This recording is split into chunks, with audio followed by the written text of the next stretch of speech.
না 16 থেকে 80 ইয়ং থেকে বৃদ্ধ পুরুষরা যেমন আমার সঙ্গে হাত মেলানোর জন্য, আমার সঙ্গে ছবি তোলার জন্য, আমাকে একবার সাক্ষাৎ করার জন্য উচিত। পাশাপাশি বাড়ির ভেতর থেকে মা বোনরা, খালা বন্ধুরাও আমাকে দোয়া করার জন্য বেরিয়ে আসছে। কালকে আমি হাওড়া গিয়ে অবাক হয়ে গেছি। আমি পরশুদিনকে করণদিঘি গিয়ে, মালদার মালেকৃত্তু গিয়ে, বৈষ্ণবনগর গিয়ে, বিভিন্ন জায়গায় যেখানেই যাচ্ছি, মানুষের এই সমর্থন বা এই ভালোবাসা মহান আল্লাহ তাআলা রাজি না থাকলে কোনো মতেই সম্ভব নয়। তাই মহান আল্লাহ তাআলাকে আপনাদের মাধ্যমে লাখ লাখ শুকরিয়া জানাই। মানুষ যেন আমাদের ন্যায় কাজের সঙ্গ দেয়, ন্যায়ের সঙ্গে থাকে।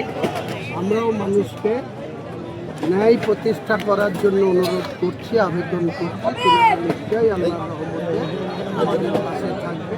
তাই বাংলাদেশের নির্বাচনের পর বিজেপি দাবি করছে যে বর্ডার এলাকা দিয়ে জামাতিরা এইদিকে ঢুকছে এবং বর্ডারের এলাকায় যারা ইন্ডিয়ান আছে তারা বর্ডার ছেড়ে পালিয়ে যাচ্ছে, আতঙ্কে আছে। কি বলবেন? ভারতবর্ষের ডিফেন্সে কারা দায়িত্ব আছে? ভারতবর্ষের স্বরাষ্ট্রমন্ত্রকে অমিত শাহ বসে আছে। বিজেপির লজ্জা করে না? এতদিন ধরে কেন বর্ডারগুলো তারাকাটের বেড়া না দিয়ে খালি রেখেছে?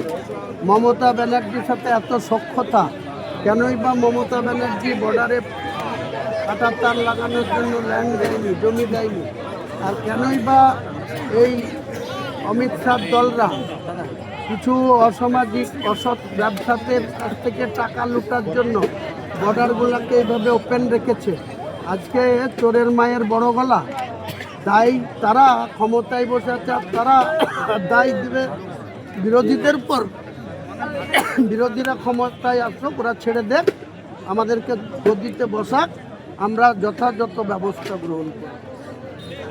সামনে বিধানসভায় কাদের কাদের ভোট করছেন আপনি?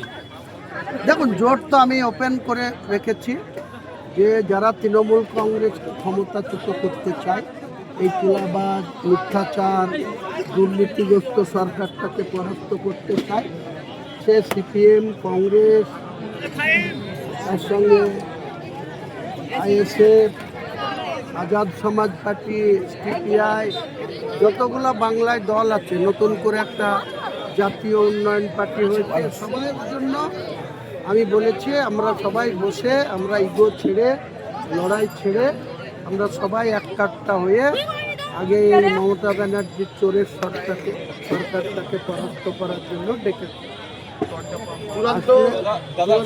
দাবি করছেন বাংলাদেশটাকে তাকে নাকি বাবরি মসজিদ করা হচ্ছে। শুভেন্দু অধিকারী একটা মূর্খ আর একটা পাগল। ওর তাড়াতাড়ি একটা 40 বছরের যুবতী মহিলা দেখে তার বিয়ে দিয়ে দেওয়া দরকার, যাতে মাথাটা ঠিক। কারণ বিয়ে শাদী করেনি তো, কেউ সুস্থ করার লোক নাই, তাই